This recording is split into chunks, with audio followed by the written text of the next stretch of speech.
teacher nerds. You can find them on Twitter, you can find them on the gram. After listening to their podcast, you'll be sitting there like, damn, taking their teaching from one level to the next. All right, welcome back to another episode of Teacher Nerds Podcast. I'm Ron Nover. I'm Joe DiPaolo. I'm a technology teacher for 3rd grade to 8th grade. And I teach 3rd grade. And our guest today is Bruce Reicher. Bruce, welcome. No, thank you so much for having me, guys. I'm a big fan of the show, and I'm excited to come on today, share some distance learning information, and I'm sure we'll also be touching on WeVideo today. WeVideo, one of our favorite things. Me too. Our district went to Chromebooks 4 years ago, and I haven't looked back since doing WeVideo. And before that, 7 years before that, we were only iPads one-to-one. So we had always been, and myself too, I was an iMovie user for 12 or 13 years before I kind of switched over to WeVideo. But yeah, we'll talk today. They keep adding more and more, cool things to WeVideo. And, one of the things I think is teachers have so many tech tools thrown at them that one of the things I want to talk about today is how you can kind of simplify and streamline to use less apps, but maybe get like more productivity out of using fewer apps. Yeah, for sure. Most definitely. So, Bruce, do you want to tell everybody a little bit just about yourself, your background, what you do? Sure. I've been an educator for 25 years, and the last 13 years I've worked in Upper Saddle River, which is all the way up north, the last exit on the Garden State Parkway. And there, I'm a technology teacher, so 6th, 7th, and 8th grade. 6th grade is digital leadership, 7th grade is Python coding, and 8th grade is TV production, where before we left March 13th, the kids were doing a live daily show every single day in the school. Since that time, we've switched to weekly. I'm also involved in a lot of PD. I like doing PD. And one of the things I also want to touch on today is that now, like, the world is yours. Like PD, everyone's used to clicking on a link, putting in a password, and there are tons of different PD opportunities out there. And I get energized by learning new things, sharing them out online, but even better, sharing them out with my students of cool things that I learned that I can bring back to the classroom. Let's talk about Saturday. Talk about PD, right? You want to talk about this Saturday, the May 30th, right? Is that, I saw your... Yeah. Definitely. Yeah, this Saturday, and even though the episode will be out afterwards, there's a conference called T4.Education Conference. It's a global conference, and actually today they had like an hour preview of it. It's all for how to improve schools when they open in the fall. And they have literally people from all over the world moderating conversations. And I signed up to be an ambassador, which means I'll help them promote it and maybe help them with the chat room or anything that I could do. And it's just an interesting conversation because every single school district has had this conversation. I even saw in New Jersey a superintendent who wrote, he has 90 different questions, Dr. David Adderholt, before like the schools reopen. In my own school district, we did a Google form to teachers. We meet every week, we being the whole staff with the superintendent. We had 14 pages of questions for him for that particular conference.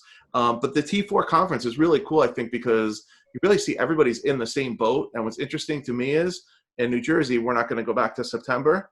But if you're in other parts of even the United States, you start August 1st. You don't start Labor Day.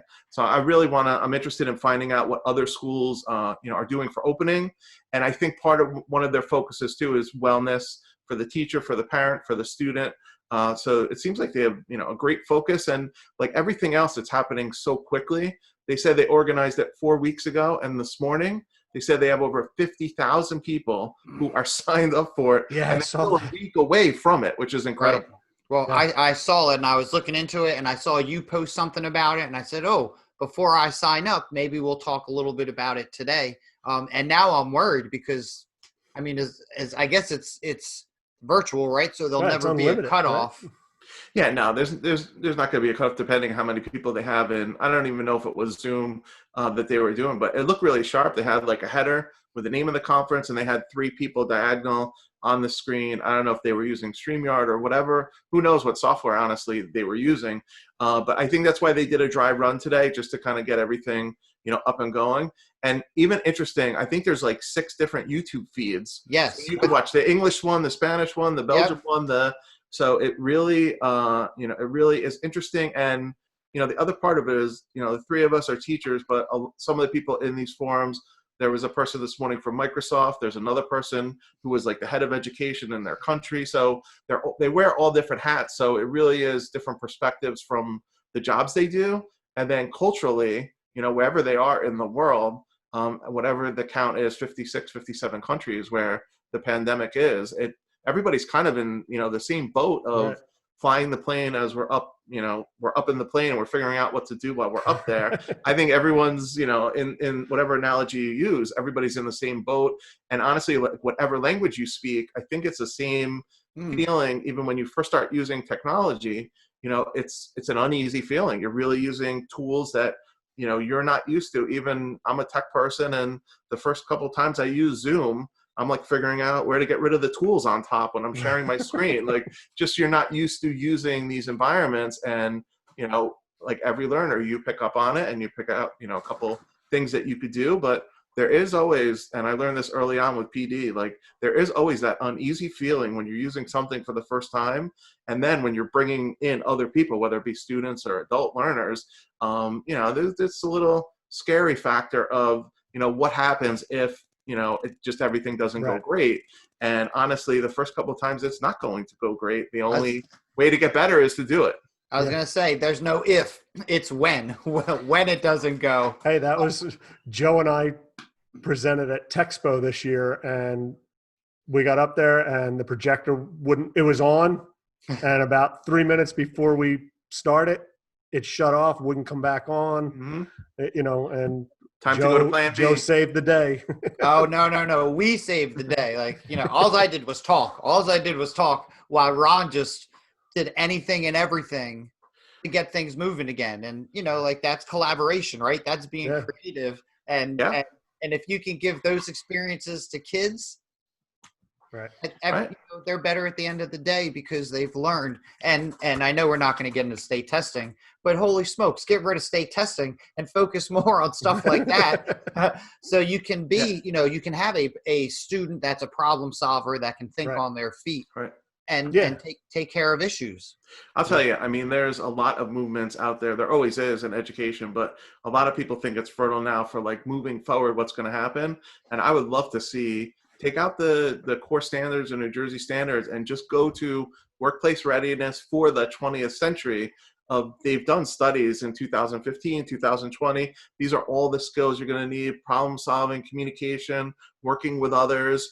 And there's, they put them in groups of 10. Right. Creativity is number one. It moved up from like number 8 to number 1 in 5 years. And guess what? They all fit perfectly into Weave Video and creating media. They're home runs. They are. Yep. So, and really, the other part of this for me, I teach digital leadership. We called it this year, but it's digital citizenship, positive ways to do things with it. This is, digital leadership 101. You're on, and you're on with kids, and eventually you're going to be on with work for a long time with a lot of these companies. So you better figure out, the etiquette, the privacy, there's tons of different digital citizenship lessons that firsthand, like you're living them as you're going on. Like, remember in the beginning, Google Meet, right? A lot of people use that. You would log off and the kids were still logging back on. Exactly. Yeah. Password. So, a lot of, good lessons in there, and, lessons to teach when kids are in elementary or middle school. And hopefully it doesn't happen in high school or the workplace that, they're not doing the right thing when they're online. Yeah. All right, before we jump in, let's go with our 2 yes more, 1 no way. And I figured, you taught media and film and stuff like that, or video production. So 80s action movies. Joe, That's I know, was into this. I love, growing up in the 80s. I always said I had a distaste for it. But now as I crossed maybe the threshold of middle age, it's like, you know what? Maybe it wasn't so bad. I can appreciate it. I have good ones. I like what's on my list. That's like, we're not doing 2000s of version 4 or 5 of the same thing. Right. Exactly. Yeah. Original movies. Yep. All right. So, Bruce, since you're our guest, do you want to jump in first, or do you want Joe or I to? I could jump in. I did a lot of research on this, and first, I didn't know it was adventure in the beginning, so I had a couple other choices. But action adventure. Well, I'm going to stay with the action adventure. I think I have pretty solid ones, and I'm hoping that you guys don't have these too, but you might. I definitely have number one on my list, Die Hard, which some people still argue is the best Christmas movie. Christmas movie, which is a whole nother show. Yes. You know what? Die Hard didn't even make my thoughts because I didn't consider it action. I considered it Christmas. I mean, you put Bruce Willis in that elevator shaft with the No. lighter. And Agreed. Classic. And then my other one, which is one of really my favorite movies growing up, Raiders of the Lost Ark, where Harrison Ford and the guy takes out all the swords and he's going to do all these things to him. Harrison Ford just takes out his gun and he's done. So, but really like well-written, excellent movie storyline. And then now for my one that, I really didn't love, I had to little search for this one a little bit, but I think I might have a good one. Pee-wee Herman's Great Adventure. Oh, man. I love that. I saw that in the theaters. I just didn't get the whole cartoon thing and even the movie thing. And then, we know what happened in his career too. How about Big Top Pee-wee? Or no, what was the cartoon? There was an animated, quasi-animated. This was before. It could have been the same. It might have been called Pee-wee's Morning Adventure or something adventure. It was like a Saturday morning show. Yeah. I never got it. Like I never got the show. And then I'm like, this guy's making a movie on his bicycle. He's gonna ride around town and slick back his hair. And so that was my one bomb. Oh man, I love the show and I love that movie. Both of those. That's great. I'm sorry. No worries. I had to really search high and low for one that was like, not terrific, but that fit the bill for me. All right. Cool. Joe, you want to go? You want me to go? Ron, you can go. All right. So, Bruce, you were right there with me. Raiders of the Lost Ark is like my top movie. Spur me on. Joe knows this, but you may not. I worked 4 years as an archaeologist out of college. I have a bachelor's degree in anthropology, and I got to say that movie pushed me in that direction. Wasn't quite as much money and adventure in it as the movie projected, but honestly, my second one was Indiana Jones and the Last Crusade. I love that one with Sean Connery in there. That was my second. So Indiana Jones were like my top two movies. I was just going to say that actually, like the sequels of Indiana Jones were actually pretty clever. As opposed to some of these they're just like a rip. Usually it's tough. The second and third ones are difficult to be better than the first one. Yeah, I wasn't as big a fan of Temple of Doom as the Last Crusade. I thought that one was a little better. But yeah, they were just good, like you said, well written, perfectly cast movies. Sean Connery was perfect as his dad. As his dad. Yeah, he was awesome. Yeah. It was great to see him going from like 007 to this bumbling kind of guy, and not so sophisticated. It was really cool. I love when he's on the beach with the umbrella, scaring the birds. My one no way, and I remember growing up, everybody loved this movie, and I just couldn't get it. I didn't get it. Was Conan the Barbarian. Like, just didn't resonate with me. Like, just didn't get the whole thing. So I know there are people out there who like love Conan, but it just was not my movie. Out of the whole series, Conan's the one I like the best. Okay. Or Conan. What's the Conan? You said Conan the Adventurer, right? No, Conan the Barbarian, I think, was the first one. And then the Adventurer. Yeah. And then the Destroyer, were I think the three that I can remember. Yeah, I mean, I just didn't get it. I'm with you. I think that's right up there with me with Pee-wee's Big Adventure. Conan the Barbarian, completely different, but right. I'm not a big fan of those. When I was going to say, when I did my research, that movie came up on, that's a good segue because my three all have a very similar underlying. They all revolve around Schwarzenegger. So my two yeses, Predator, love Predator, and Commando. Oh, Commando. I loved Commando. And when I was thinking about this, like 80s is hard. And Back to the Future, like when you were talking about the series of movies, I love the third Back to the Future when they go out west or back to the west. But I'm like, well, I didn't think that was too adventure. So I and my one no way, and I might get slack, Terminator. Yeah, I was never a big Terminator Nah. fan either. Not into it, and I actually fell asleep in the movie theater with all all the explosions and Right. everything. It just Joe did not. Sure. pouring away. It He did kept not. looking. He kept looking through the phone book, looking for Sarah Connor for 20 minutes. You know what? That was Sarah Connor. She used to. Her sister. She lives in Jersey. She's a Jersey girl. Oh, okay. And her sister used to come out to the restaurant that I used to work out all the time, Charlie's other brother, and they would come out every Friday night, and she was the spitting image. Oh, yeah. Oh man, just like that's long straight hair and real just athletic, and I just remember she had these jacked arms, and I mean she was very nice, and her husband would come out, but yeah, they were, I don't know, fraternal, identical, they spit an image. Wow. Wasn't Commando the where he held the guy off the side of the road and said, I'm going to let you go, and he lets him go? That the guy's name I think was Sonny, and the guy said, "You said you were." He said, "Remember when I said you were gonna, or I said you were gonna kill you last?" Right. Said, yeah. He goes, "I lied." Yeah. Good ones. Yeah, I like that. Arnold is a great actor. Yeah. And And one governor too. He's following in Ronald Reagan's footsteps. Yeah. Yeah. Yeah. No, that was fun.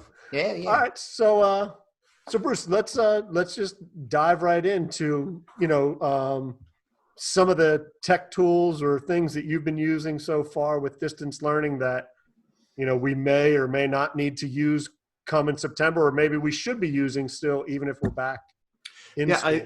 I touched on it a little bit in the beginning. I think everyone was being super helpful of, here's 10 different apps that can screencast, and now everything's free. So let's just, choose whatever you would like to choose. And, I think for someone who is a beginner in technology, or if you didn't use a lot of technology in your classroom, I think that became very confusing. Like, which one out of the 10 do I pick? And just pick one, they all work. So I've kind of gone the other way, even with, being okay at technology. I use WeVideo, Wakelet, and Google Tools, and that's it. And I know Google Tools is a lot of different things, but with those three things, I basically can do everything. And, I totally understand some of, Screencastify, Loom, all these other tools that do it. I think they're all great, all these third-party tools. But those three tools, Wakelet, WeVideo, and Google Tools, I can basically do anything with. And especially now in WeVideo, they just added in animated GIFs or GIFs, whatever you guys say, a couple weeks ago. They already have screencasting. They have screencasting. You could do picture-in-picture. They have videos. They have podcasting. You could basically make anything in WeVideo, and it connects to your drive and connects to Google Classroom and all that good stuff. And then I kind of feel the same about Wakelet. I could just put everything in Wakelet, and especially in the beginning of the pandemic and distance learning, all of a sudden, whatever number of million people jump on Google Drive. I wonder why videos are not uploading to Google Classroom. You have about 10 to 15 billion people uploading, the same time, whatever time zone they're in. Meanwhile, I'm going to Wakelet. I'm like, yeah, I use Flipgrid Shorts. I'm making my videos no problem. Because within Wakelet, it has Flipgrid Shorts, the video maker. You could do your welcome to the class. And what I ended up doing in the beginning was just pasting outside links into Google Classroom. So instead of making a video, even if it was only 5 minutes long, and uploading it to Classroom, I would make it in Flipgrid Shorts or in WeVideo, but Flipgrid Shorts if it's just a welcome to the class, and then just take that link, put it into Google Classroom, and now the students have a welcome to the class. Here's what website I want you to use. Here's more things about that assignment. And for them, it's all in one place. But more importantly, for me, I could just go onto my Wakelet board. I have one for school with my subjects that I teach, and then I have a separate one for my own PD, because that becomes, there's a lot more folders and different places to go. And, I think it's to help keep myself organized. And again, I totally respect all of these different tools are fantastic, but I've, stuck with those three. And my new one that I actually have just started using and I never used before is Book Creator, which was only an app on iPads. And I think that's why, since I've been in Chromebook, using Chromebooks the last 4 years, I kind of remembered it, but I never used it. Well, 2 years ago, they started an online version of Book Creator. Yep. This thing can translate into 260 languages. You could put in videos, you could put in links. It's a terrific tool, and really any student, K through 12, and I really didn't think it was for middle school or high school, but they have exemplars on there from high school social studies and unbelievable projects that kids have done in the creator tool. So that's the newest one I just started using, but I really try to be careful not to add too much on my list, because I don't want to go into the week and say, okay, I have 50 different choices. Like, which one should I pick? I'd rather have 3 choices, instead of having too many. The other caveat with that is, September, are all of these going to be free, which were all free until July 1st? Like, some of those that might have been free, it's not why I only chose 3, but, they might not be free in the future. And now you're really vested into them. And, if your school district ends up not getting the license or whatever, I rather stick with ones. Wakelet is free. Book Creator is free. WeVideo, as we know, is not free, but luckily enough, we have the license for it. And Google Tools is free also. So 3 out of the 4 are freebies. Yeah, and we're lucky enough to be in a district where we have the license for WeVideo. We got it, 2 years ago, Joe, or was it last year? Well, I think, didn't you start looking into I had it for like Media Club and Club. stuff. Yeah. Yeah. You missed the watermark now. Yeah. So Bruce, I've dabbled in Wakelet, and I think Joe's dabbled in Wakelet, but I follow you, Bruce, your PD account. And that's what I was going to say. You give one for this, you have a student account as well. Yeah, I mean, this is something that I did, and just because I thought it would be overwhelming. The PD one, well, first of all, let me go back a little bit. Wakelet I had heard of, and last year I signed up for it, and then I'm just like, I signed up for another thing. What am I going to do with this? And it kind of sat for a couple of months that I really didn't use it. Then I went to ISTE in Philadelphia last year, and all of a sudden I had like tons of different bookmarks, and what was I going to do with all these things I was learning? And that kind of clicked it for me that, you know what? In Wakelet, I could take them from my phone, the websites, put them into collections, which the folders they call collections, and all of a sudden I could neatly categorize all the things that I was learning. And then when I went back to school, I just continued it with tools I was using for this year. I even started doing PD, just give people the Wakelet link, and this is it, instead of having resources all over the place. right. And then with distance learning, I kind of did the same thing where I had a couple sites for distance learning, but so many people were posting incredible sites, and even better, which I enjoy better, infographics of saying, here's 10 things you could do with Wakelet. Here's 8 different things you could do with Zoom. Here's things you could do with Google Meet. And I got people's permission, and they gave me the permission to make an infographic folder just for distance learning of basically exemplars that people were doing. And the really nice thing about Wakelet is you could put in text, you could put in links. If you put in YouTube videos, it cuts out all the commercials, PDFs, images, and also Wakelet shorts that you don't need a Wakelet account, but it will do that little 3 to 5 minute video right in Wakelet. You can decide to keep it private, which I don't. Like, my whole purpose is to do it public and to share it with people. And the other really 2 cool things is I actually have a folder in my PD one for green screen, and I'm friends with this teacher, Jennifer Liban, who's out of Chicago, and it's awesome. I'm like, do you want to help me build the collection? Sure. All I did was just email her a code, and now both of us collaborate on it together, and you could build the collection together. So there are tools in there that you could share out to other educators, and even better, if your students are less than 13 years old, you could just share out the code to them. They never even log on. They just use a code, and then you set up the folders. Like, for your 3rd graders, this would be perfect of, we're doing a project, here's the code for it. I want all of you to go in and fill in your folder with the research that you're doing or a project that you're going to create, and you would be the owner of it, and you would basically give them the rights to that folder. And for do you guys have a high school or you're K through 8? We're K through 8. Okay, because for older kids, they actually have a WeVideo. They have a Wakelet Academy where students can become like Wakelet ambassadors, and they go through a whole program. And if you take this a step forward, these kids are doing unbelievable portfolios that they go to look for jobs. They just give them the Wakelet link. They have a video of them. They have all their work. They have, whatever they want to show them. And it's a really clever way to set up a web page. And one of the other things it has, if people want to have a web page, it has an embed tool. So there are some universities, I think George Washington University, they keep everything on a Wakelet page. They just take the embed code and they put it right into their main page. So you can basically update it in the background with the Wakelet page. Meanwhile, you're refreshing once on your main page, and it's refreshing. The main thing with Wakelet is like this, with my phone, I could take it and just do a shortcut, and I'm right into the collection. And I found that I could save things very easily. There's also a Chrome extension where from a Chromebook you can also save things. But I built most of mine just on the phone. Of hey, on Twitter this is a really cool link. On Facebook there's a cool link. I don't know if I was by myself, but I have been like emailing myself for years, like, check this out, check this out. There's a cool site. There's a cool site. And, it's the same type of thing in the beginning. You have a lot of bookmarks. You put them into collections. But Wakelet's very powerful. And the other thing that's really cool with them, and similar to WeVideo, they are super, super like teacher friendly. Like they go towards the education market. I'm also like a Wakelet ambassador. And basically they want feedback from teachers. And even they say like hashtag catch the Wakelet wave. That came from a teacher who told them to call it that. Like they take a lot of feedback, all the feedback from teachers, and keep improving, their product, similar to WeVideo, and try to make it better and better for students. Yeah, it almost reminds me of Flipgrid too.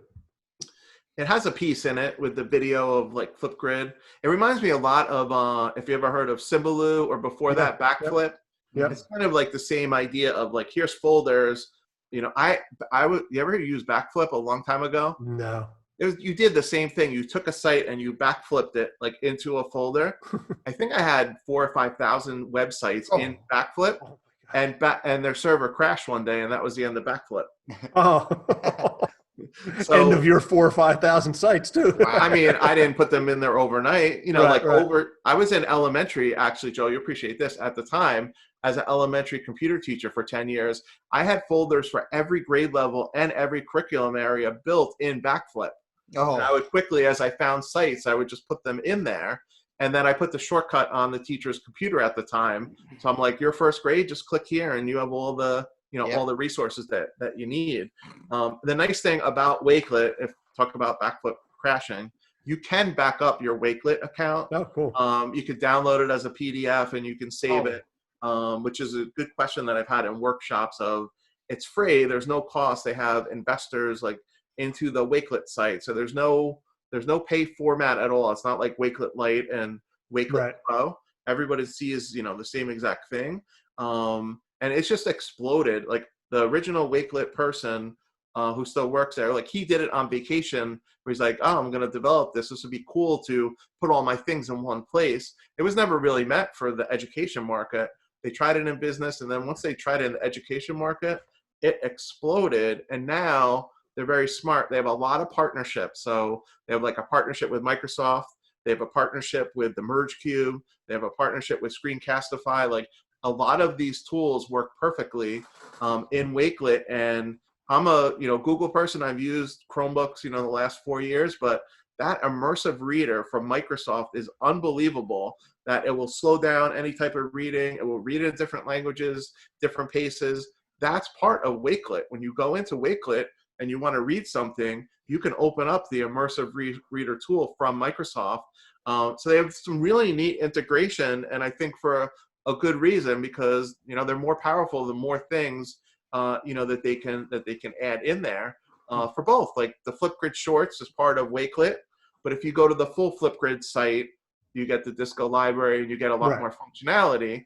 But if you want to just make a quick 2-minute video to say hello to your students, you could go to Flipgrid Shorts right in Wakelet, and you never even have to go to any other tool.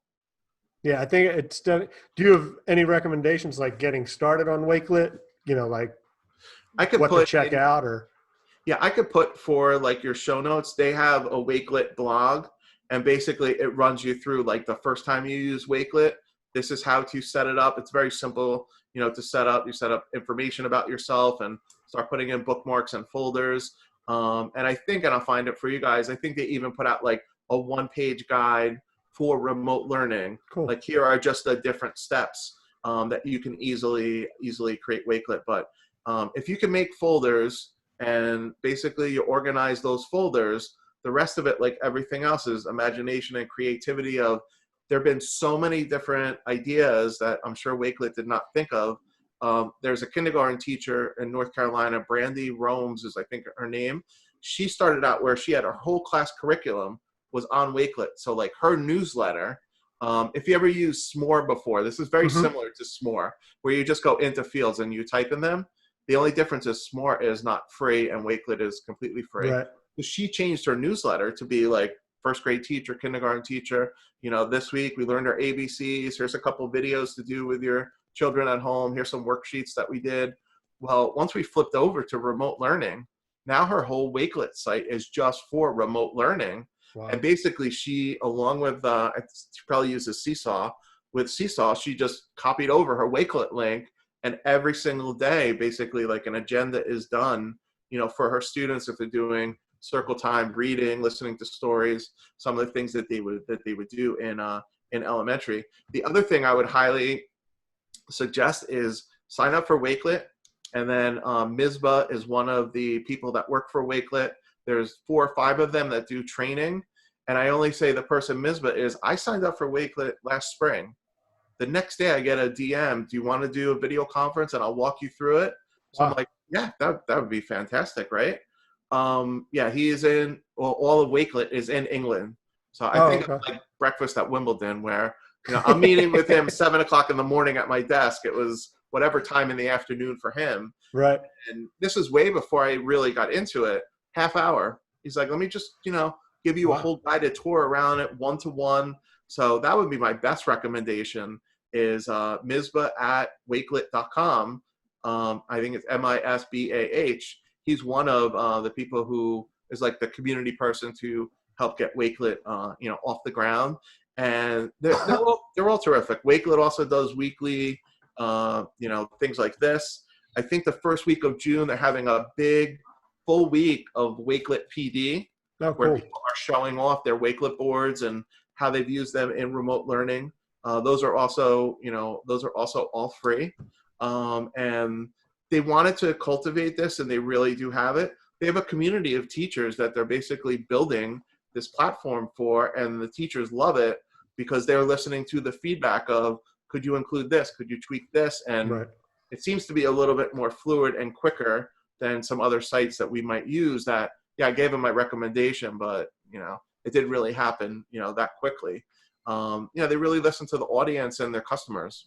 Yeah, that's cool. That's it. It definitely, like I have a Wakelet, you know, I guess kind of like what you were saying, like you had one, Yep. you didn't really know about it. We have one as teacher nerds that we threw some stuff up on, but, you know, I guess need to dive in a little deeper and kind of just play around with it a little more. Yeah, I know some podcasts. In fact, one, Kim Mattina, who does the Sweet Talk, which is on like Google Tools, she basically will do the same type of thing we're doing, you know, through StreamYard she uses, but, you know, through Zoom, just the same. And then basically she has a Wakelet page for every episode.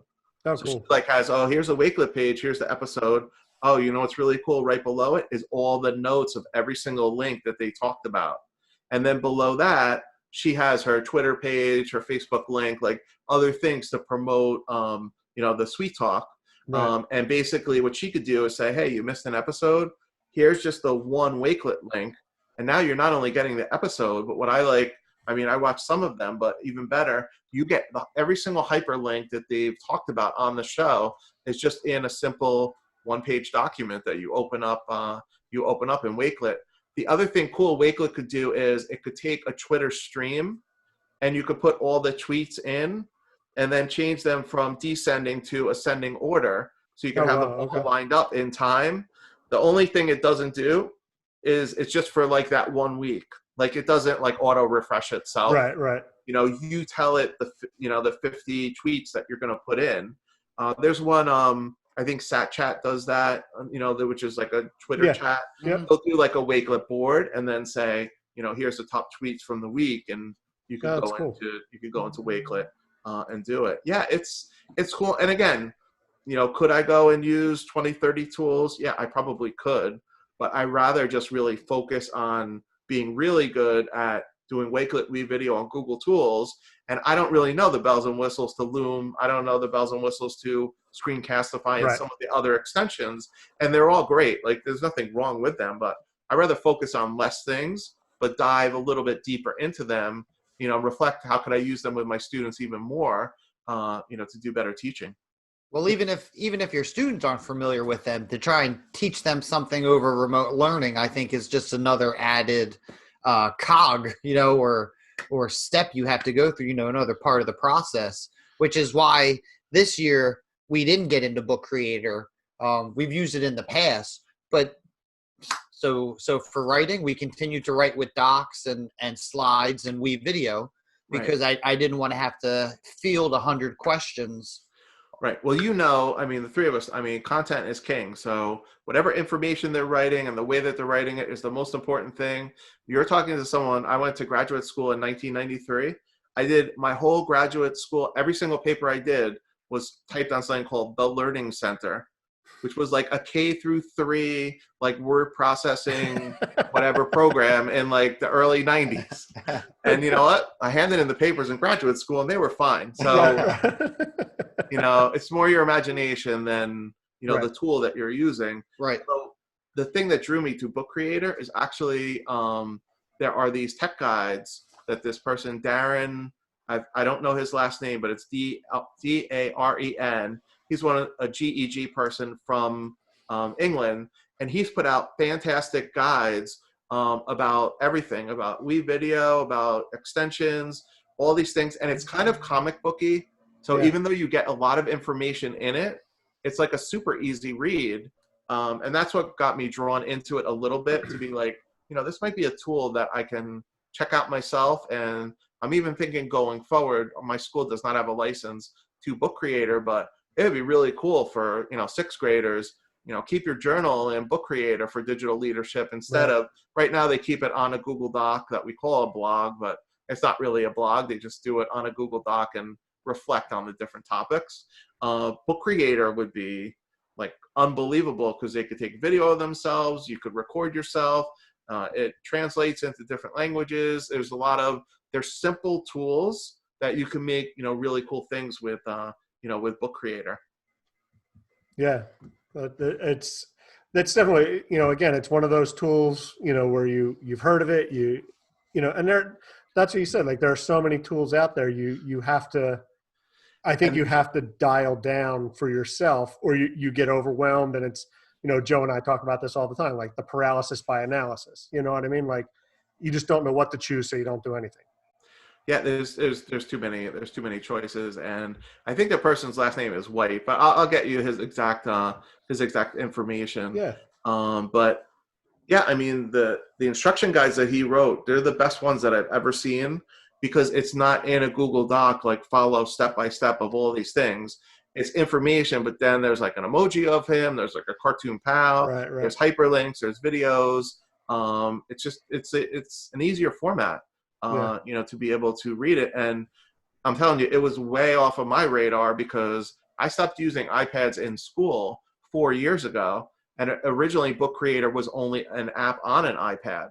So it wasn't really even in my wheelhouse of thinking about it until I started seeing like these tech guides a couple of weeks ago. But definitely cool. I want to look more into it. Yeah, because I would like to. I do basically digital citizenship leadership. That's what I do with my sixth grade, and I'm always looking for, ways to revamp it a little bit, because I'm trying to teach it, but we can't have any social media accounts at sixth grade, and I want to give them a real world experience.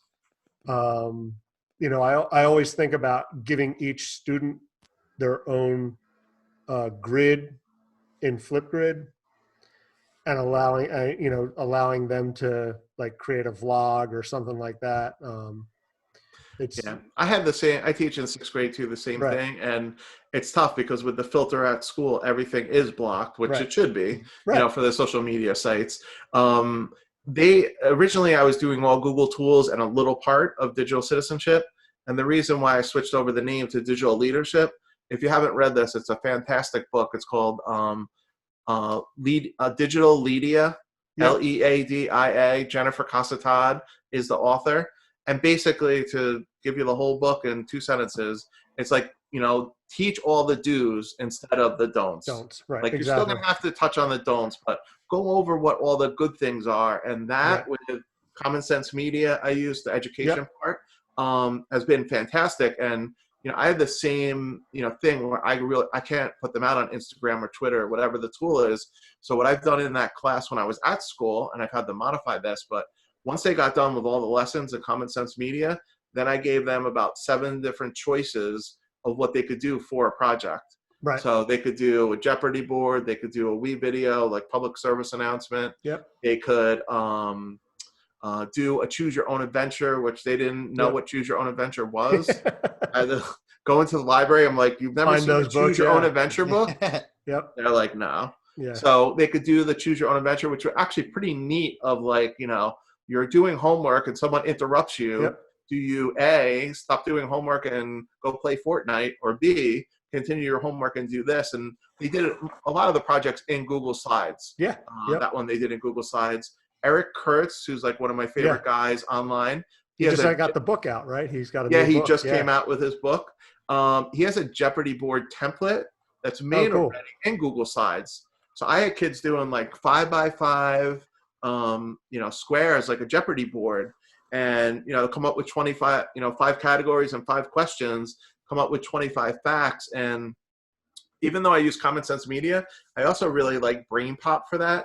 Brain Pop, the regular Brain Pop, has a really great section on digital citizenship, and it not only gives you the video, but they give you, it used to be called FYI, now I think it's called like recommended reading, but basically they give you all different tabs of, here's real life about privacy, here's a case about privacy. They give you 4 or 5 different tabs with information, and then they do the quiz, they watch the video, and get all of their information just from that one place, instead of just going out online and finding everything out about hacking or whatever the topic may be. And I think they're up to 17, 18 different topics, in Brain Pop. So I had them focus on that as like their primary place to go. That was like where they did their research. Exactly. And then get 10 facts in a Google Doc before they started any project. And then those facts were what were included in, in all of those different things. And the other thing I did that I think you guys would really appreciate is also said, hey, does anybody have any other ideas? I'm not proficient in Scratch at all, but I had 3 or 4 kids. They did a Scratch game. And I told them, I don't know Scratch. So if you need help with this, I can look at the help section with you, but I'm not proficient at it. Like, no problem. We know it. And they did really cool Scratch games, similar to Choose Your Own Adventure, but you go through the board and where you're going to pick to go and everything. And the other thing, which I really promoted in this class for the projects, was the choice part. You could do it with a partner, but I found in middle school, a lot of kids like to work by themselves. And I don't think that's necessarily a terrible thing that, the class that they're in, if they're not compatible in 6th grade, they know the other kids by that point.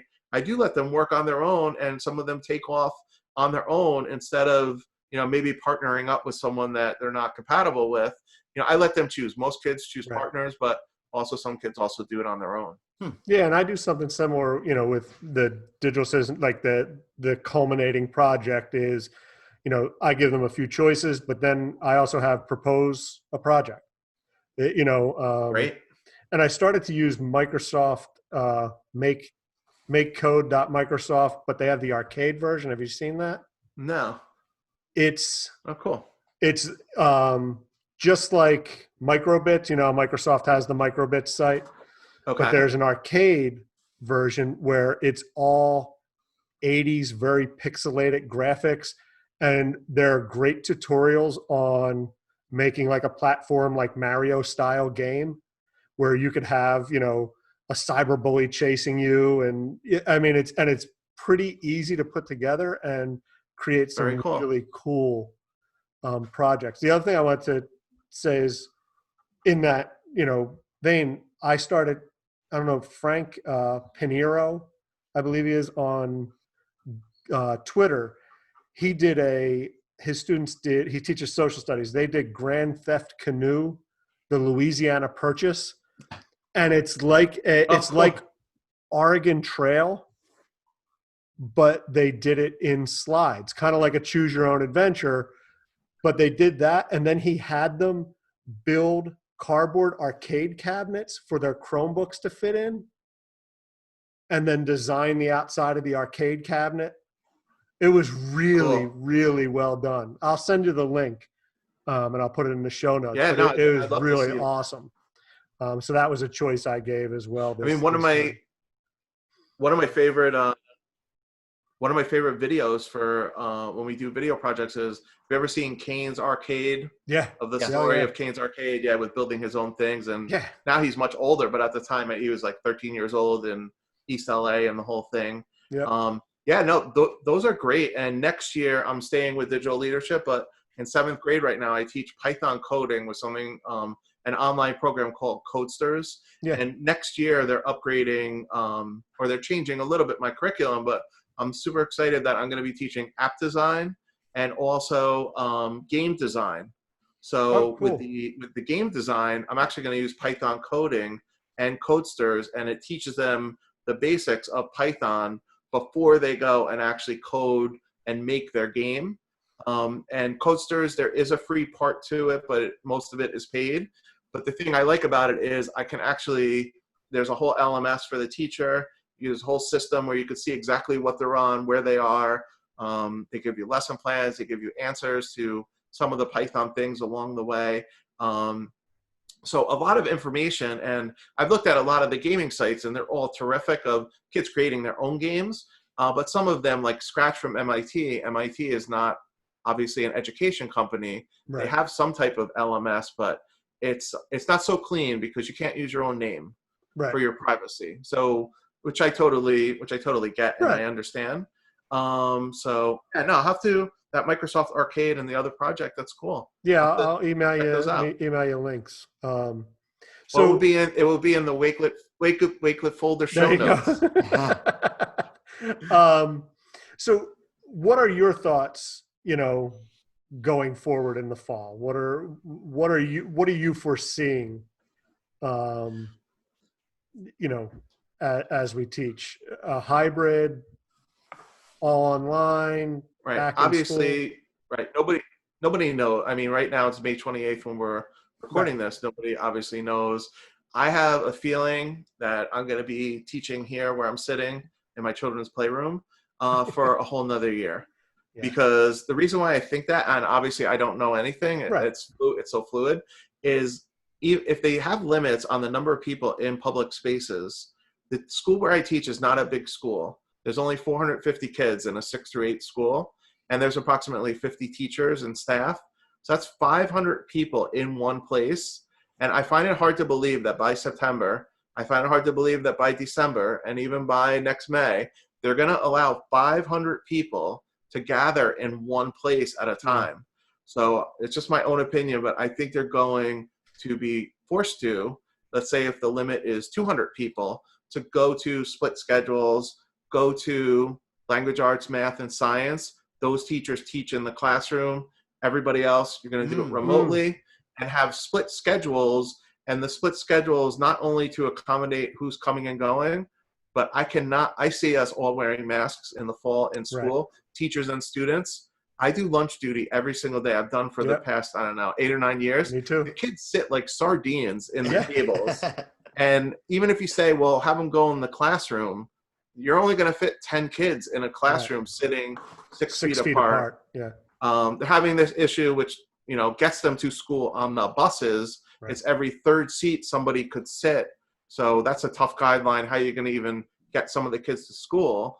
And my other premonition, which I haven't really heard people talk about, is I think teachers and students, for that matter, are getting really proficient at this. I'll give you a link, go on. This is how you're going to learn. I think teachers can, tighten up their mini lesson. I think they've learned the schools, hopefully, you can't do a day from 9 to 3. It just doesn't work. The teacher can't do 5 Zooms. The student can't do 5 Zooms. So, get better and better at that. And I think, obviously the remote learning, it will never, ever, ever be the same as being there in person. From someone who does a live TV show with students, I will never do a live TV show with students, like this. We've gone to a weekly show where they've handed in work and we put the show together and we video. But I think teachers are going to become more and more proficient at this, regardless of if they use Google Meet, Zoom, WebEx, whatever they're using. I think they're going to find ways to tweak it to make it better teaching. And then also, hopefully, they're taking feedback from the students and the parents of what's working for them. You know, what's the amount of time that works best for them? 5 minutes, 10 minutes, 15 minutes? I mean, obviously, I say obviously, but I think 30 or 40 minutes, there's no, I mean, to do a lecture like this, just to be sitting the whole day, you know, before you even get to the technology part. So that's what I foresee happening. And one of the reasons I got interested in that T4 conference, there's a Coffee EDU, which is actually the Jersey Shore one, closer to you guys than maybe me. And I never went because I'm not going to drive an hour and a half to Starbucks, you know, on a Saturday morning. But once they went to Zoom, now I'm on every week with them. And one of the people in those groups said, hey, have you ever heard of this T4 conference? Like, she posted the link. So for me, you know, that was just more networking of what are other PD things that might be off of my radar a little bit. And again, it's, you know, a PD type of thing where I would have never gone to Starbucks, nothing against Starbucks, but 3 hours in the car to go talk for an hour, you know, most people are not going, most people are not going to do. But that T4 conference, I'm super interested in. You know what? Schools are done in different parts of the world. You know, schools in different part of the world, they don't start Labor Day like we do in New Jersey. Like even different parts of the country start in August. I don't know when Kenya starts. They might start in June. Yep, they start all different times. And right now, all of those schools are strategizing. What are we going to do with our students? Obviously, first and foremost, to keep them safe, give them SEL, make sure, you know, they feel good just coming back and being back into school before we even get into, you know, get into the teaching part. So I think there's a lot of lessons to be learned from. There's 56 countries, I think, at last count, maybe more, that are part of the pandemic. What are they doing in, you know, in their schools? Because they're not in New Jersey. They don't go back after Labor Day. They're going to go back, you know, before us. And this is almost like there were good lessons learned. Casey Bell, the Shake Up Learning teacher, she had interviewed a teacher who was from the United States, but had taught in China. And her school was in their 8th week of distance learning when we were in our 1st week. And this person just nailed it. They were just like, we overplan, don't overplan. You're not going to teach 9 to 3. Here's all the things that we learn. And I think it could be the same type of effect. Like, you know, we had 14 pages of questions when we met with the superintendent, which are very legitimate, all safety and health questions. Well, how many of those answers could we get from something like the T4 and then networking off the T4 of how are schools going to open? How are they exactly going to do it? And then, like anything else, take all of their different ideas, you know, make it your own, whatever fits in your community, and, you know, just go forward with it. Yeah. Now, how much has or will your curriculum change for you if you wind up teaching all online? The curriculum really doesn't change. I think I just get to less of it. So right now, and I'm actually April 15th, my classes are by the marking period. So when we went out in March, I was in the middle of the marking period. We kind of started all our projects. Fine, okay, they're doing projects. That's great. April 14th, I was not a happy person because the next day I had 9 new classes that came. April 15th, just even though I know the 7th and 8th grade kids that started out, you know, in the first lesson. And what I've really found, like in all of them, is just I have to modify what I'm doing, and I'm going to get to less of what I'm doing. So for 8th grade, for the TV show, I've gone 100% to choice boards, where out of the digital choice board, they could pick 2 out of 6 things to do over a month. In 7th grade, you know, I'm not going to get up to the 20th lesson in Python coding. I might only get up to the 10th lesson, because every lesson that I teach, then they have a full week to do just because of all the variables happening at home. And 6th grade, the digital citizenship, the lessons are actually just the same on, you know, they're done on Zoom, but with Common Sense Media. The difference is going to be, I'm not going to give them 7 choices. Like the choice is probably going to be, go to BrainPop, research your topic. Here's all the things that I want you to put in the Wii video.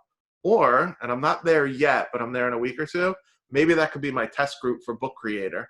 To say, you know what, try out Book Creator, or I think you could do up to 40 books for free. So, and I might have just about 40 students in these sections or a little bit under. And not every single student's going to pick book creator. Right. But I'll probably limit their choice to 2 instead of originally I had 6 and then open-ended. I would end up with 7 or 8 of them, which in the classroom I was terrific. Like, right. I was differentiating like crazy. Even the mini lessons, I would just be like, okay, Google Sites people, come up. Who's ever doing? I had them do a Google site of a real site for cyberbullying, and then like a fake site for it, and make every single mistake in the fake site with the wrong date, spelling errors, the wrong picture, all of those type of things. But Google Sites was also one of the choices that they had. So I think probably for everybody, but just myself, really limit and think about what's important that you want them to learn. And I think the other important part is, obviously, don't make the project a worksheet or a test or something. That the other part at home is, who's doing that worksheet or right. test. Make it an open-ended project where they have to go out, go create a public service announcement for all the heroes that we have of the pandemic. Go write it, record it, go get pictures, use the stock media from, WeVideo, that type of thing, and try to come up with something, powerful. And, the projects I'm doing now in digital video, frankly, like they're all 30-second to a minute projects, where when they were at school, we did full, like 2.5-minute news features with cutaways, voiceovers, green screen, all these different things. So I've kind of limited, what they have to do on it. And then I think it is a terrific word, and you've heard it, it's not even thrown around, but give them, like grace. Like I'll have kids who say, I didn't finish it on time. Is it okay? And I'm like, it's fine. Like I just need it before, May is over, and then you're into 8th grade activities. For 8th grade kids, really do not, I always put like, no worries, don't stress out. Our district has even gone to, which a lot of districts have gone to, coming up for like a hybrid report card for the 4th marking period. So there are no like ABC grades. It's more on effort and, right. What We're you're pass producing. fail. Yeah. Everyone has gone to their own, their own type of thing. But that's the thing for September. Like, how's that going to look? Like, because I don't think you would want to go a full year though pass fail, right? And you'd want students to be held accountable somewhat, and to have some type of rigor there. So that's, to me, that's the scary part, and the fact that I'm working with 7-year-olds that I haven't shown, like you were saying, Google Sites and videos and having that one-on-one time to be like, all right, so today for RTI, let's focus on Google Sites. Now let's, WeVideo green screen. You guys come over here. You guys go down to Nober's lab and that's so then, like you said, I guess strip it down. Do I do book creator in September? Do I do WeVideo? Or do I just say, you know what, September's WeVideo, October's book creator, November's, but then it's okay. So now it's December. Let's start curriculum. Or you kind of guess weave it in there, like right. The other thing that is actually a perfect fit for, and my school just happens to be going to this in 8th grade. I'm going to be doing multimedia and the TV show, but they're going to passion projects and Genius Hour for a marking period. Like come up with what you're most passionate about in 3rd grade and go study that and tie into it. I need you to do this for language arts, this for science, this for social studies, as part of the project. Because if you really do think about it, I mean, up until 8th grade, high school is a totally different animal with grades and GPA.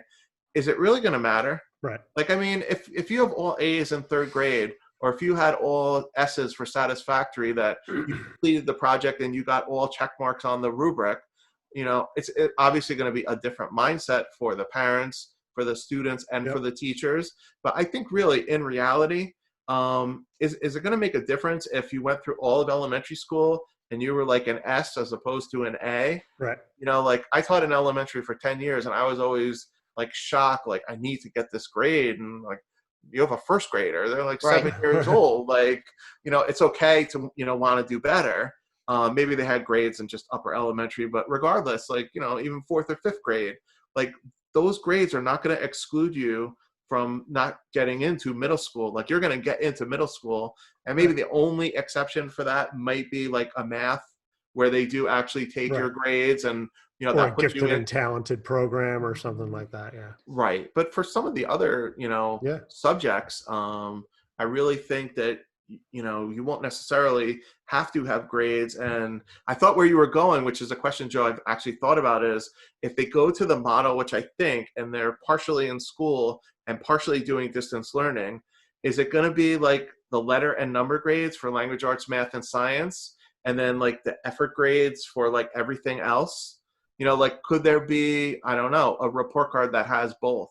So you still might get an ABC in some of those subjects in middle school, but in other subjects, I've thought for a long time in related arts or unified arts, whatever really you want to call it, for doing digital citizenship on the computer and video production, it is like pass, no pass. Like, did you do all the requirements and you did them, Right. The best that you can and the best to your level, and keep sending it back to have them revise. Like, regardless if that student got the highest letter grade of an S for satisfactory, or they got an A on it, to me, it's going to be, very, very similar, and possibly they could have been pass, no pass the whole time. Well, Right. we went to a standardized report card 2 years ago. I think it was 2 years ago. And Yeah. it was a slippery slope where parents were like, well, what's a 3? And a 3 is they got it. What do you mean they got it? Or, a 2 is, and we were told, most of the kids will be living in the worlds of 2s. And, Right. it's a brand new skill. They're 7 years old. And I taught it to them once. And we've been working with it a few times, and I like, I had to put a grade, grades were due. So I think he's a 2, and we had 4, which was above and beyond. So at 3rd grade, if you could do a 4th grade skill. Right.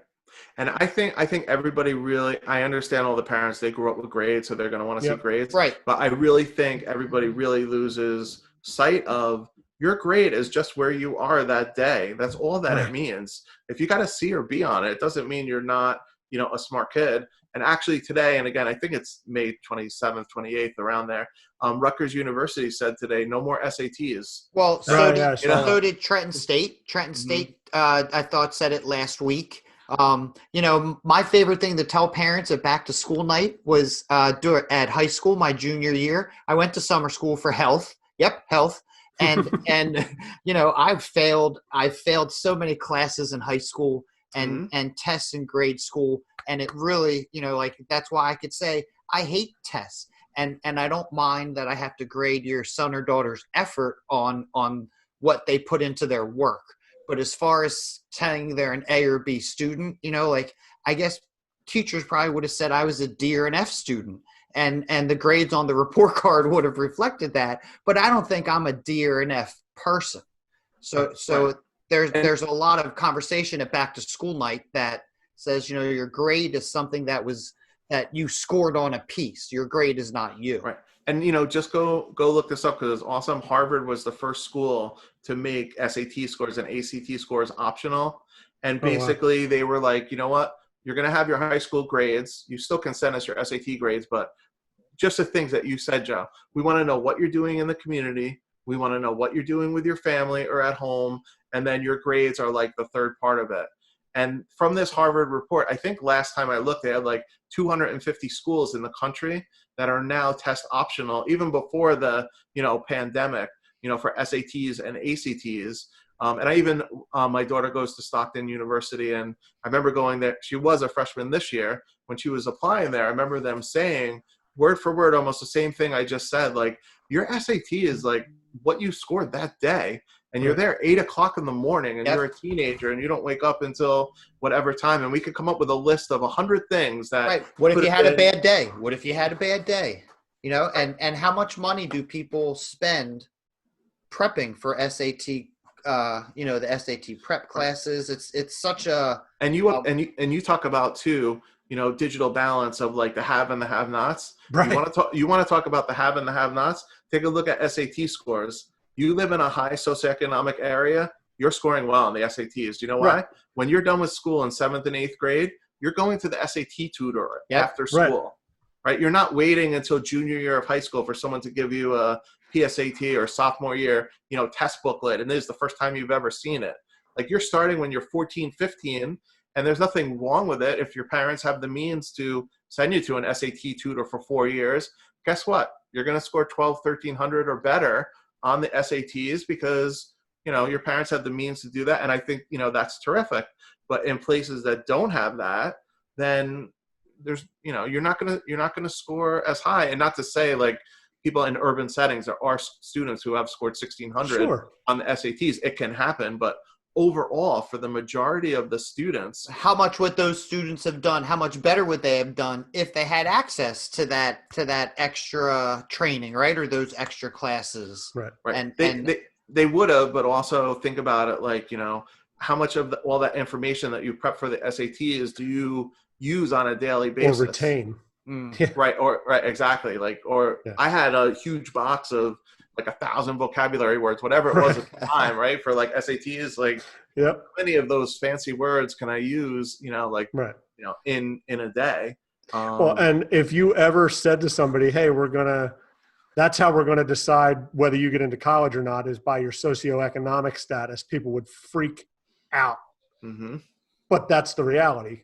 That's part of what was, prior to that, being optional. And I think that's why the schools, and if you think about it, it started actually with Ivy League schools where every single kid is going to have a 4.5 and be in the top 10 of their class. So how are you going to differentiate out those kids? They're all going to be, off the chart, terrific students. So I think that's why they went to it. Like, you're not applying there unless you've aced your SATs or ACTs and you have a 4 whatever in high school you could have with the extra points. And if you think about it too, like in real life, like you want a person who you can rely on and is a good person along with, being smart, right? You can have the smartest person in the world. And if they can't work with other people, then, that's not going to be too helpful. Right. Yeah. So I don't want to, I know we wanted to highlight some of the work that, your kids were doing with like a weekly, news show and all. So some things you want to tell us about? Yeah, no, definitely. I mean, as I said earlier, like we came from, for 12 years, I've been at this school, and 12 years ago, we built a TV studio in a classroom. So I have a classroom that's just a control room and studio, and then another classroom that's a computer lab where we're teaching them how to use WeVideo. And every single day for 12 years, we did the live show To The Point.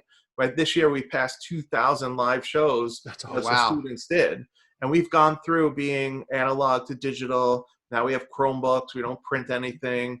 All these great like workflow things. And with the pandemic, they all kind of went out the window because I can't have the kids come to my house at 7:30 in the morning and start getting the show ready and start updating everything. I don't have all that equipment. So what we decided on is let's just go to more of like a weekly show. And the terrific thing with the weekly show is there are more kids than just the 8th graders involved in the show. And I have teachers from all different curriculum sending me in, cards that they wrote to all the heroes, from the guidance teachers with all health and wellness things, to music teachers, music that they've done, Phantom of the Opera, the 6th grade did last that was week. awesome. And then the PE teachers, which frankly, I have nothing to do besides saying, hey, do you want to help with the show? They do like a 3-minute challenge every week, and they're like split screen, and they send it to me all done. And it's more piecing together the show in WeVideo. And the different workflow is early on in the week, the enrichment teacher in the school, Jonathan Harvey, he helps me do just the show, not teach the class. But we do this with the kids who are on air. And we just say, look, we kind of like coach them up of, if you're reading 6 different intros, don't read them from your bedroom and say, here we go, today is going to be Phantom of the Opera. Like, try to brainstorm with them. Like, can you play an instrument? Can you just hold an instrument? Like, you don't even have to play it. Different ideas, and they've kind of caught on. They've come up with clever things of turning around in their chair or doing artwork and then looking up afterwards. So the show has been like richer in content, because we're only doing one show a week, right? Where when you do 170 live shows in a row and different ebbs and flows, if I have student work to show, a lot of it is just, when we have Red Ribbon Week, the whole week will be on doing things for Red Ribbon or whatever is happening in the school. So it's been a big change. And, I guess if I'm moving forward and I'm distance learning next year, my goal will be just to get more students actually helping to do the show. Because at this point, we're flying the plane in the air, the whole thing. We have people sending in all content. And we also, which I think is important, wanted to keep the show 10 or 11 minutes, and that's it. Right. I don't want to do a 20 or 30-minute show because, frankly, I'm not watching. Like if it's too long, it's going to be hard to sit there and watch the whole thing. Right. So we try to do 4 or 5 stories together, and kind of it moves along with, little 2 or 3 minute things. And that way too, more students have actually been on the show, their work or their names and other things that they've done. And I'm not doing any more like the birthday of the day, the principal in his daily email, he'll put that in. So a lot of the elements we were doing in the show of announcements, weather, birthdays, all of those things have kind of gone out the window because it's a weekly show we're putting out on Friday. So it doesn't, well, there's no sports anyway, but it doesn't make sense to say the sports score from, last week that whoever won in the golf challenge, because by the time they watch it, it's going to be old news. Yeah. So the other WeVideo thing, which is pretty cool, is the whole thing now is totally 100% on WeVideo, where in the past, all of the footage that the students did, the pre-production was all WeVideo, but we actually did the show live in a studio where now 100% of it is all on, WeVideo, which, as I said before, I can pretty much do everything. And the one thing I really appreciate with WeVideo is iMovie. I also really like the 12 years I used it, but the last 5 years I used it, there were no new tools that were introduced. There was no new library that expanded, like those type of things. I've only used WeVideo for 4 years. Every 2 or 3 months, they're coming up with, here's a new template to make a meme they came out with. Yeah. Here's a template for a read aloud if you want to read a book to students. The GIF or the GIF or whatever you want to call it, they came out with, this month. And even their stock image library, which is royalty free, in the beginning was like 100,000, 300,000, 500,000. Now it's up to 1 million assets. Yeah. Oh, wow. Is it really? Yeah. And I'll give you this one Google tip that I started doing more often than I'm, doing the show. I spend a little bit more time with it myself editing. Don't go to the transitions, the music, anything else you need, like in those little tabs. Find everything in the stock library. So if you need a lower third, I wouldn't necessarily go to the 5 or 6 titles that they have. They have more than that, but I would just search in that box lower thirds, and there'll be tons of lower thirds that you could pick. I didn't even know that. Yeah. Transition. Type in transition, and there'll be tons of transitions you could use. Oh, cool. Even like a countdown for the beginning of the show, you could just search countdown, and there'll be 20 different 5, 4, 3, 2, 1s that you could use. That's pretty awesome. Those tools are still good, but even for the music, and if you get into podcasting, we have the premium version. They give you a certain set number with music, which is fine. But what's cool, I know for the news it works. If you put in news, you can filter down and just look up news music, and basically you have a music bed for like the beginning of the show. Yeah. There's definitely more music than if you just go to the music tab. And I think that's true. The library. And I think that's true with the other tools too. Like if you look up transitions, if you look up backgrounds, same thing. There's a lot more there. The other thing too, which I've started to do this year, and next year I might do even more, is I'm not going to have the kids go to the dollar store and buy a tablecloth, although it works fine for green screen. But keep doing more green screen that's built into WeVideo, where I could just look for their templates, or even better, just make it. I could make it for them, and I know people in WeVideo have made these. Just go into Google Slides and, make them a 4x4, a 6x6, or 12x12, put green squares in all of them, and then they just upload it into WeVideo, and then they can, quickly make a video with a 4x4 or 6x6, type of thing. And I didn't know there's actually even a real color.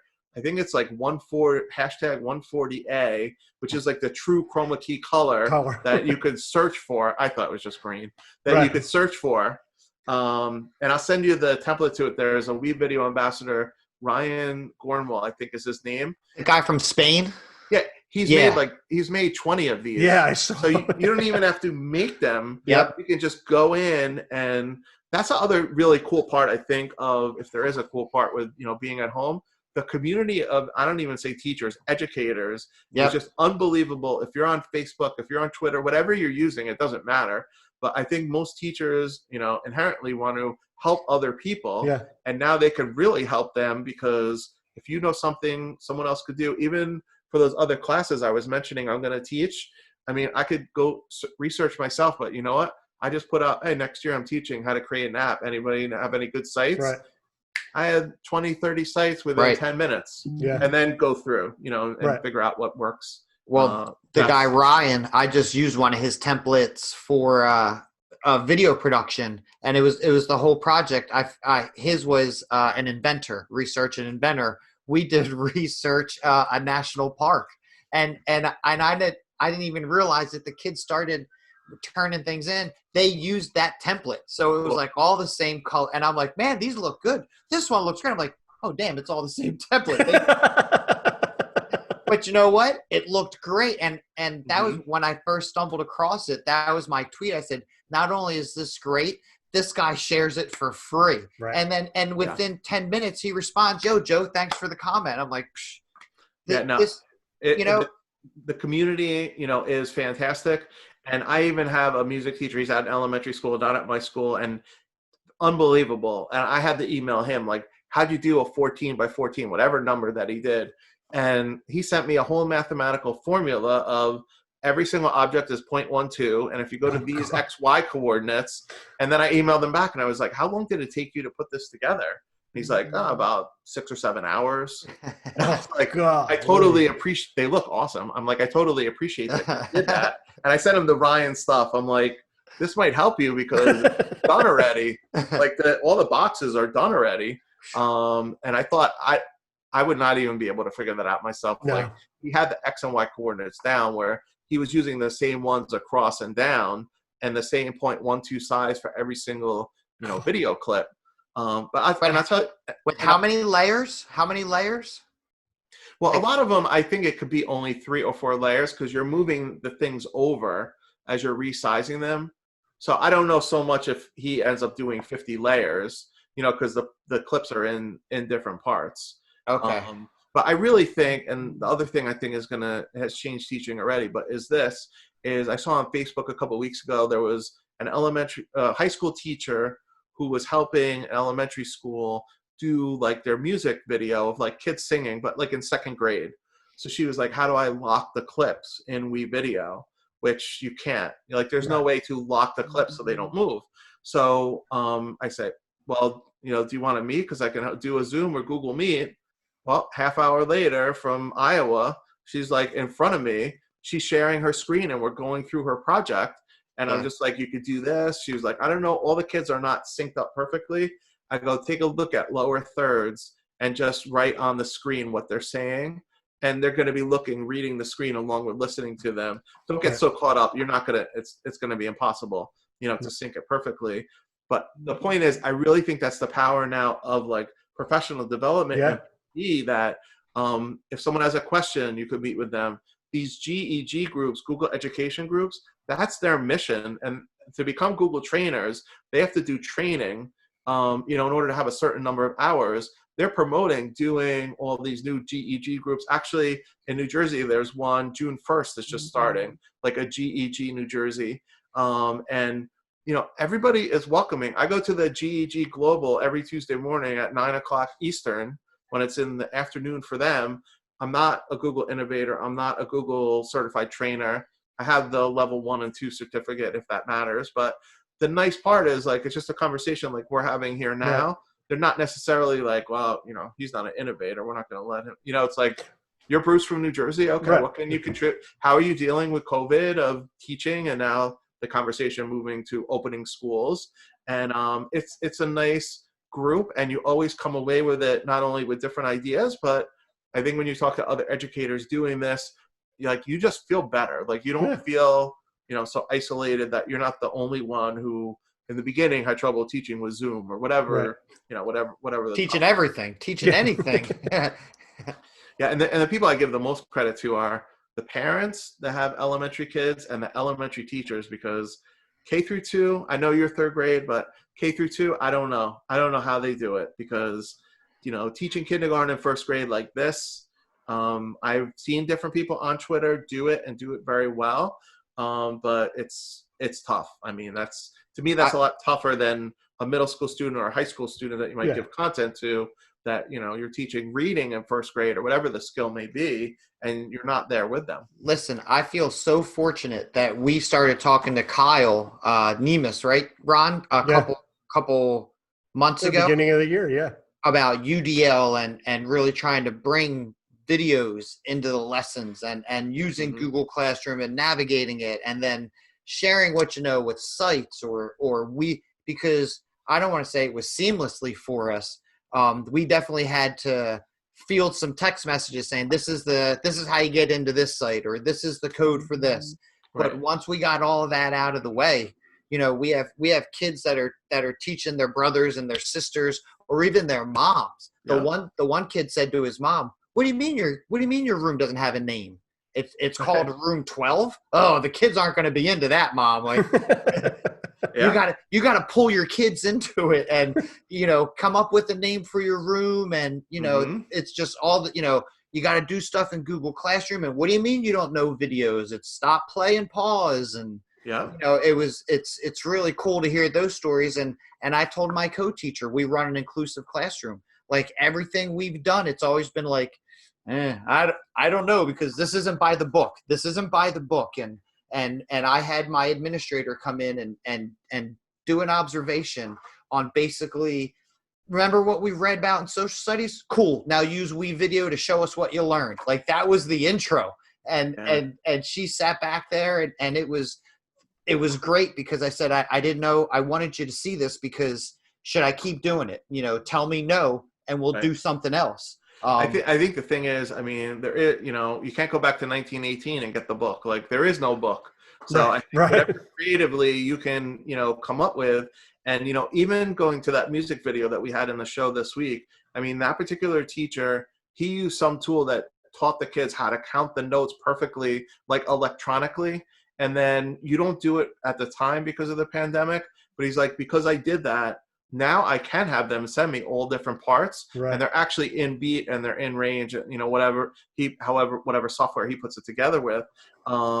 So, I think that might be the most difficult thing moving forward, is if you're not looping up like with your class to 4th grade, then next year, like you were saying before, like now teach the kids those skills of how to do those things. And you gave me a good idea though, like with their brothers or sisters, before you have your 3rd graders leave this year in June, it would be awesome. Have them create like how-to videos of how to do things with, those different things, right, from like a 3rd grader's perspective to someone who's in 2nd grade now coming up to 3rd grade. Here's how I record audio, on WeVideo, or whatever, whatever the skill may be. Why didn't you say that 2 weeks ago? Because now I got 3 weeks to try and make this happen. Well, shoot, no. Now, what's it, Ron? After this, it's 2 weeks, right? 2 weeks, after this. We're done June 12th. You got plenty of time. Yeah. Oh, yeah. Well, what's cool is that I talked to my principal the other day, and she actually sent out an email today saying, look into virtual tours, look in for doing virtual field trips, virtual field days and stuff like that. So, it's kind of like, I don't think we have to go full force straight to the end. Right. So if you want a really cool, have you ever seen the Google Cultural Institute? Oh, it's amazing. It has it has like a funky name. Google Cultural Institute is the name, but wherever you go on a tour, and it's probably there, you can go like in 8th grade. They normally went to Washington, D.C. in my school. So I was helping a teacher with this. You can go to the Google Cultural Institute, and you go down to the Pegman section with the little tiny yellow guy, and you could be in the White House, and you could be walking around like into the White House and everything. And for virtual tours, that is like, unbelievable. The other thing is in Google Maps, if you just go to Google Maps and you go to, we want to visit, the Eiffel Tower, if you hold your cursor down and you go into, I think it's any of the blue circles, it's actually a 360 of wherever anybody's standing. So you could build your own virtual tour that way. Screencast and WeVideo maybe? Doing a screencast and WeVideo on something.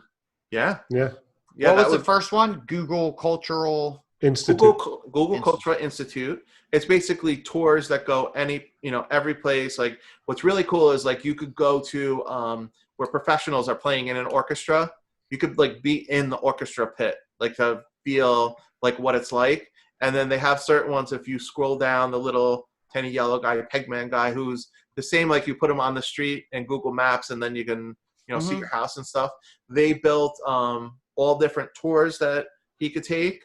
And then the other way through Google Maps, like you could go to Google in New York City and take the little Pinman guy, the yellow guy. You could put him up to the 10th floor, and then he jumps into the building, and then you're inside the building. Yep. So there's some really cool. Yeah. Well, I know I saw the census thing that got sent around today. And I just really didn't think like as an adult, I wouldn't want to take a tour of the census. I couldn't understand why, like how that would be geared and now granted, I'm saying this, I didn't open up the link. I didn't take the tour, but just. Well, if you're teaching social studies in middle school or high school, I could maybe it's relevant, right? Okay. If you're teaching math in middle school or high school, data, all that, like there's some relevancy there. Okay. Yeah. I mean, who thought that we would ever use exponents, right? Before the pandemic. You never know when you're going to need some of this stuff. The best thing I ever heard, it was on the radio, 101.5. They said a caller called in and said, my son asked, what was it like COVID 1 through 18? Right? Like COVID-19. What were the other 18? I never even thought of that. Yeah, no, that's funny. That's funny. Yeah, there's like, tons of schools. And what I try to look at for them, even in like that game design I'm going to do next year is like, I'm interested in some of the AR, VR things. That's cool. You could do with Google Cardboard and all that. But I always try to get towards, but I want them to create it. Like, cool that you could go on your street and you could look at your house. Like, yeah, that's fun. But how can you create that experience? And I think they keep changing it a little bit, but I think in Google Tour Builder, like you can have students build a tour of the places that you want to visit, and they give them a text box to write in. There's a picture, and you could go around the world, like on the map to get there and everything. I think you can, either build it, model it and build it for them, or have them possibly, go build that type of thing. And I was the same way when we got 3D printers. I was like, I'm not printing something that's been pre-made. Right. If you're gonna print something, you are going to design it in Tinkercad, to print it. What costs a lot more money than just a 3D printer, but if you can ever get your hands on like a laser cutter in your school, we have because kids can design it. You could do 20 things at once instead of waiting for the little keychain to come out for 5 hours or whatever amount of time. We're very lucky. We're very fortunate. We have 4 3D printers. We have a great foundation. Yeah, same here. I mean, same likewise here. Yeah. Although, moving forward, if we're still there, the second wave comes on. How cool would it be to have your kids, create masks out of the 3D printers and shields and all those other things, that people are doing, which is phenomenal, use of the 3D printers to, do that type of thing. But I'm always looking for things that they can create rather than, it's okay to go on like a 360 tour, but like, how do you build one instead of, just going on one is okay, but to actually go and to, make one is definitely you definitely got some ideas rolling, because I'm doing all these point of view tours for the kids, like skydiving or go dealing with the sharks. And now I can turn around and say, make one.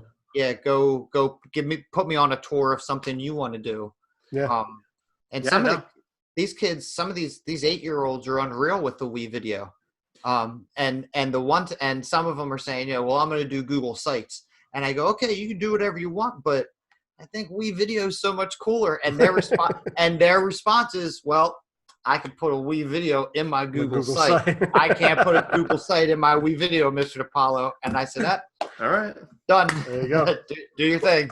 Well, you guys know, because you're in school every day, or we're home every day now, like with students, but this is like the first generation that now there are no kids that did not grow up with the internet. Right. So every single student who's in a school grew up with an internet and then touchscreen, and then everything else. Yeah. I went to graduate school, University of New Haven. I have a master's in elementary ed in 1993, and that is definitely a long time ago. This is great, though, just like the Writing Center. The internet wasn't even mentioned once. Right. So, think about me in school, and now, like, the kids even you have in 3rd grade, but their tech skills are, like, off the charts because they grew up with, the little Game Boys and then Yep. iPads and iPhones. And how quickly they can pick things up, even if it's brand new. Right.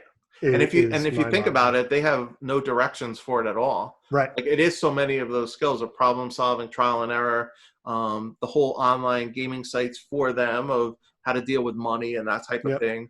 They're definitely like Club Penguin type of things. Yeah. There definitely is a lot of good things that they get from it.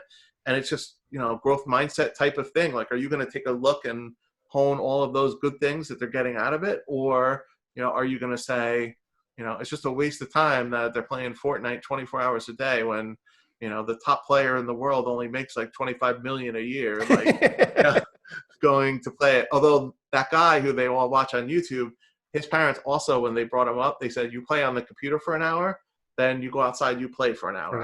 And if you want to be on the computer, that's cool. But you also, have to go outside. But I think, the point is they are learning a lot when, they're doing those things and, to figure those things out. And, blank slate, no more. Like by the time they get to third grade, you probably have to help them where to navigate, but to actually go and create the content. They grew up on YouTube, so they probably know how to put content better than the three of us from right. Like what would interest them and right. That type of thing. That definitely like in my wheelhouse, like to follow someone on YouTube and see them get up in the morning and stretch and then go outside and run. Like they have millions of followers and like they're doing nothing. Yep. Yeah. But people somebody's watching. Right. That's why after every Flipgrid video, those little kids say, "So smash that subscribe button." Yeah. Right? Because that's their world. That's what they know. Yeah. I love that. I love seeing that. But that's I'm like, you know what? I'm gonna keep doing this because this is, if you don't do that in first grade, you don't do that in second grade, and you don't show them. I mean, well, I don't know, maybe not in first grade and second grade. I couldn't imagine. Third grade, I think, is as low as I would want to go, just because of everything that I've been doing, and the fact that in our district, the second grade teachers don't have the Chromebooks. Right. They have laptops without microphones, without the cameras. And I use those laptops, and it's a big difference between those laptops and having the Chromebooks and a lot more restrictions taken off where they can plug things into the USB ports and use the cameras and use the microphones. I was in elementary lab a long time ago, but I found out has to be like 1998 to 2003, 2004. I had parent volunteers come in for kindergarten and they just helped them where to navigate in KidPix, and then the kids could do the rest. Right. Like the hardest part was them just to get to the right menu or save it the right way. I mean, the creation part of it, once you got them into the right screen. So maybe that's it. It's just, I guess I don't have anything figured out yet for below third grade. So it's the way everything's set up now. It's like for 7-year-olds and older. As long as they keep you in upper elementary, you're good. But I'll tell you what, I look at some of their, when they screenshot things and put it into documents, there's like 100 tabs open. I'm like, I didn't even realize you could have that many tabs open. Yeah, I'm a tab freak. I got lots goodness. of tabs open. But I don't think these kids, it's like 25 docs because they hit it and it didn't open. Right. Yeah. Yeah. I have a cool thing for tabs. Actually, like a 6th grade student showed me, which I thought I was being clever that you move tabs down to like the bookmark bar. Yeah. And then like see how many you fit and change the name that it says, North Jersey, the record, Bergen County, whatever the name of like northjersey.com is. So finally, one day a kid shows me, you don't need that. You don't need the words in there. Right. Like, just the icon. Yeah. I'm like, what are you talking about? How are you going to know what it is? He goes, don't worry about it. Just erase everything. And it keeps the icon. Yeah. So you can have like 30 icons across, across the top of it. Yeah. It's pretty awesome. I think I think Google is coming out, but it's a slow rollout. They're going to let you make some type of like graphic folders with your tabs. So you're going to be able to put all your tabs into one place and have something like a color coding or emojis of them, or something creative like that for tabs. I still most of the time have a whole line of them and go to the second one and right click, control click, and say all the ones to the right, go bye-bye. Right. And just get rid of them. Purge them. Yeah. Well, Bruce, I gotta say, thank you for joining us. This has been awesome. I think I think we'd like to have you back at some point to, maybe talk some more stuff. I'd like to talk to you a little bit about digital citizenship. Last year I started running the morning news for our school. Do some talk about that. I think the thing with because I have this conversation a lot with different educators is you just start with where you're at. And if you have an iPad, if you have anything with a microphone and with a camera, just start with that. And then you build it out. Because I get people that come see my TV studio and they're just like, oh my, they're like, there's no way. I go, if I showed you the video 12 years ago when there was 5 kids and one kid was on air, one kid did the camera, one kid did the video switcher, and we just started small. And then sounds similar to your school district. Most of it, educational foundation, PTO, just got internal grants and different funds for it, and just built it up. In fact, still the most expensive thing in the TV studio is the wall between the control room and the studio. It's one of these folding gym walls, that are like a partition wall. Yeah. But this wall, it was custom made that it has a door built in it and also has a window built in it. Wow. So from the control room, you could, because you're teaching there by yourself, you could see everything. Although at this point, we have like 50-inch monitors that you could see everything better, with the cameras anyway. But that wall, I think it was like 14 or 15,000, because not only did you have to buy the wall, but then have someone come in and like install the wall, in the middle of the classroom. And I still think that is like our most expensive purchase over a 12-year period of time. A lot of the other things, they were in the $3,000 to $5,000 range or cheaper. But yeah, no, I would love to come back. And I actually have, and this is a great social media story, is 5 years ago, I met from Indiana a middle school teacher who, I see people online, I see what they have, and I'm like, wait a second, this teacher has a TV studio and a radio station and does movies and does PR, like a full media class with 7th graders in her school in Plymouth, Indiana, which is by Notre Dame. So 5 years ago, I met her. Paula Niedlinger is her name. PNIED is like her hashtag, her name on Twitter. And fast forward 2 years ago, and she sends me a link. And our classes have video conference together, like critique each other's shows and video packages, that type of stuff. And she's like, would you be interested in like doing a book with me and another teacher who's an elementary teacher? You'll love this, Joe, he's a media teacher in a magnet elementary school in Indianapolis, Indiana. And I've been there. I went there last year on spring break. 3rd and 4th graders on the air on TV, on the air on Backbone Radio, like an internet radio station. And they're like DJing in like a DJ booth. And they're doing like call-in shows, and they're spinning records, and they're in like 3rd, 4th, and 5th grade. So the 3 of us collaborated together. We wrote the book last year. It's called Scripted: An Educator's Guide to Media in the Classroom. It's being published by EduMatch, and EduMatch Publishing is Sarah Thomas from Washington, D.C. Yep. And we signed a contract in September to have them publish the book. The whole book is done. We're just to the point where the final editor goes through it and does the layout, because the whole book is written at this point in a Google Doc. So hopefully, and the pandemic has put us behind a little bit, but hopefully in August or September, the whole book is like a guidebook, really a recipe book type of thing, where pick your project, pick your grade level. Here's the whole project. Here's the rubric. Here's examples of it. And we're going to have a website that goes with the book. And not surprisingly, after talking to me today, a Wakelet companion site. It's going to be one of the first Wakelet sites that's a full companion, like, to the book. Cool. So, like, every chapter, we can be introducing it in Wakelet. And then as tools have come out, like Book Creator will be one for me. As new tools have come out, which we didn't put in the book, we can add them on the Wakelet site. Cool. We could take the embed code and then put it into the regular site, that we're creating.